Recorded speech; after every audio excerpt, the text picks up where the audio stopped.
حقیقتا از ما و شما کلگی سوال شه که یا جناب مسلمان صاحب الله را زیاد دوست داری یا خانومت یا پدر و مادرت؟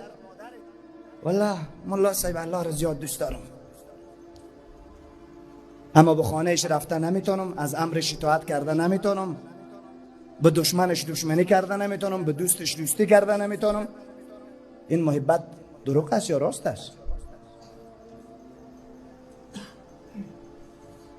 الله جل شأنه در نص صریح قرآن برای ما فتوای قطعی و ابدالابدی میده که تا زمان الله و رسول را از خود و خانواده خود و خویشاوندان خود و تجارت خود و اموال و اسباب خود پیشتر دوست نداشته باشید، شما در درجه فسق قرار دارین و منتظر عذاب الله باشین. سوره توبه آیت 24 برای ما بیان میکنه.